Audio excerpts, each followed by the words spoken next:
Hello, everybody. I'm Dr. Jesse Jackson III. I am the best-selling author of the Don't Kick 'Em Out book and training series, which I'm so blessed. It's been here over 10 years here. This book is in its 10th anniversary edition. We call this one Don't Kick 'Em Out 2.0. It's the playbook dealing with negative behavior, instructions that feeds positive behavior, dealing with dynamics of school safety, eliminating fighting, and eliminating poisonous behavior within a school building. In a time of substantial change, lots going on in the world, I always think there's a positive because what it really requires is strong teams, right? So when there's a lot of crisis, the units must tighten up. And that's the unit at our homes. Our families must tighten up. Our communication, our ability to work together needs to tighten up. And at our organizations, particularly our schools. One thing I have learned is this behavior thing is a team sport. Most schools that struggle with behavior, it's definitely not the children. Now, the kids are doing it. And I can tell you a lot of times, like the kids are pretty consistent everywhere in the nation. And I have an international profile. I can tell you how kids act around the world. Well, at least in my 37 states and 2 countries, Canada, US, and my 37 states that I have physically been to, met students, met teachers. So very consistent. I've been all the way in the most inner cities of inner cities. I've been in the most ruralest parts of the world. I mean, where my phone don't even work. I'm so deep out there. I have been in the mountains, right? In the mountains. I've been to the mountains of West V, Utah, Wyoming, all the way to coast. Kids are very consistent, nationwide. So the thing is that you learn is the teams aren't. The teams that govern behavior. It is a flat out fundamental way to deal with behavior. Number one, it's always to check what is our behavior policies. What's a no-fly here? Policies. I have helped so many school boards rewrite their behavior policy. And it has to happen because the thing's dated. Is vaping in there? You're just going to assume vaping goes under other drugs? But notice what happens with the team. I have some people that'll say, hey, Dr. Jackson, vaping's not a big deal. I've heard that. That's a quote from a superintendent. That's a quote. So once again, what does behavior come down to? It comes down to the team. It's the adults. That's why we did the work together, reset. Bringing a team back together. I got notes here.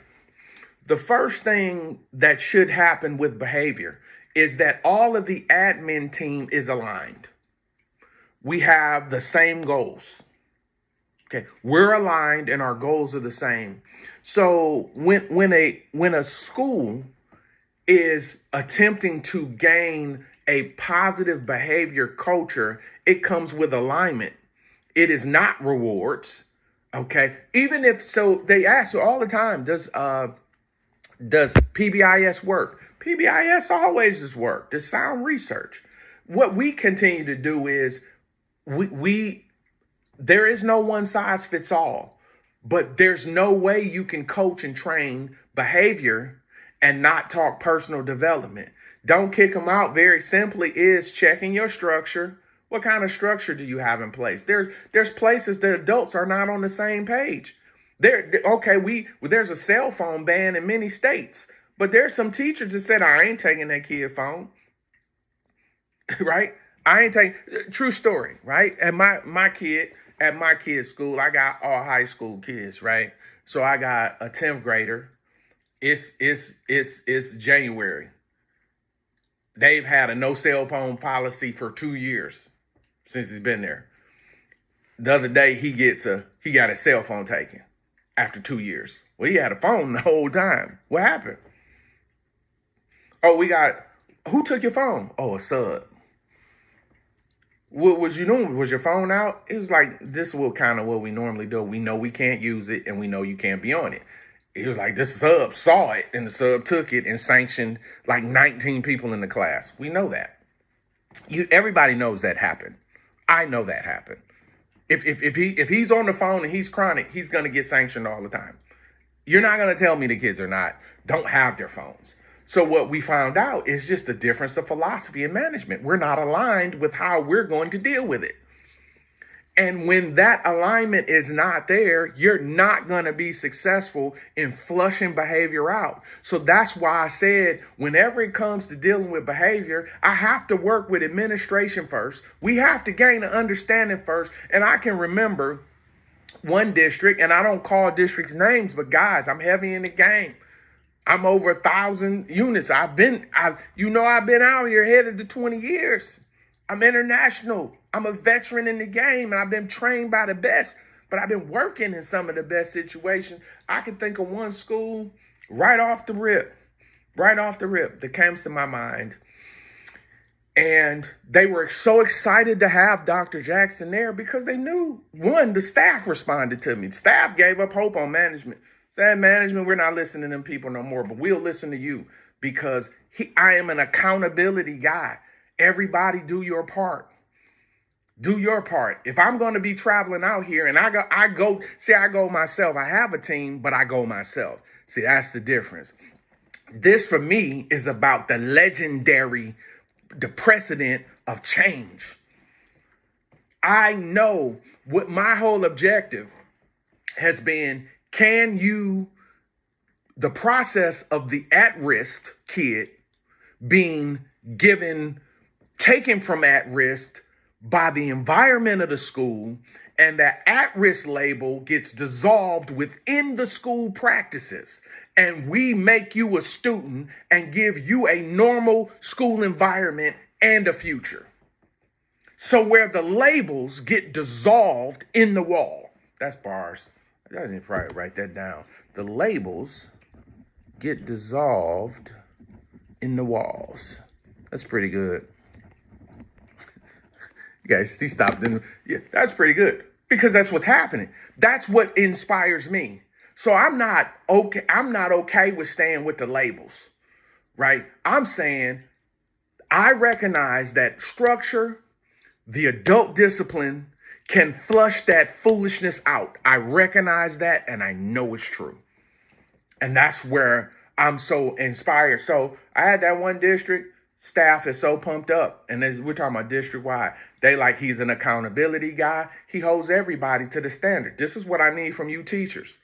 I need you teachers running program. I need you at the door, organizing seats, getting butts in seats, being ready to teach, right? Having outlines, being ready to teach, being prepared. The teachers will take it. I go to admin. I gave them their part. And what do we say? Admin sets the behavior tone in the building. If you're a flip-flop and you move around on behavior, what do you say? 6.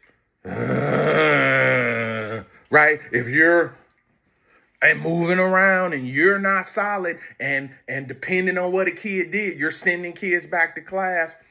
Nope. No, we're not running a program. You lose your credit. And it's like you airing the teacher out. So if the kids are getting sent back to class, it's like you airing the kids out. So check this out. If I put on here, don't kick them out, some people are like, he's saying them bad kids got to stay at school. Okay, I did y'all a favor. I took the title off and I wrote a book called Send Them Kids Home. They still was like, Dr. Jackson, we don't want to send them kids home. The goal is to keep them in school. Well, if you're going to keep them in school, it happens this way. Administration is on the same page. Administration sets the bar. Administration stays with the bar. They are the bar and they hold themselves to the standard. The teachers would take the coaching. The admin at this particular district was like, well, it's like our staff. Yeah, well, staff is in there getting hit by kids, smacked around by kids, cursed out by kids. You think that listen, I run my building. I tell you this, I always got my teachers back. Wrong or right in public. I gotta back them. And I'm not backing foolishness. I'm saying I gotta always have their back because they're in front of the kid. Now, they get checked 1-to-1 and they get corrected every step of the way. But if I air them out in front of the child or the parent, they lost power. And then when I do that, they're sitting there looking at me. The kid knows I don't got to listen to you. So when I send a kid back, when I send you back to class after your teacher sent you down here, for whatever reason, when I do that, we lost. That's how it works. That's not hard to understand. A lot of people think that they are standing up for the kid or running the building properly when they send the kid back to class. What you do is you're losing your credit. And that's not how behavior works. That actually creates conflict within the unit, and it never works, right? So what am I saying? Because I know that touches a lot of you. What am I saying? I'm saying we start with, let's get our team together and let's talk the structure so we have understanding of how we are going to operate as a team. We can't do that. We lose as a team. So that's the purpose of training. That is the purpose of the Work Together Reset. And this Work Together Reset is talking about behavior. So no matter what is going on within your team, we have to get this under control. If you are one of those, I always say, I have an audience of 20,000, not on social media, but that watch my videos on our platform through the various international platforms or however they do it, right? But I know it's 100 of y'all that I'm supposed to be working with you, and I'm supposed to be on your campus, in your conference room, in your training room, talking to your team, walking y'all through the matrix and the system and science and infrastructure of a strong administrative team that works together, that is totally aligned, that has the same goals and is moving in the same cadence. Call me today, register today. I'll be out there in the next 14 days. I'm Dr. Jackson. This must get done. And the art of working together will never, ever get you beat. It'll only help you to achieve the goals you have for your campus. Looking forward to working with you soon.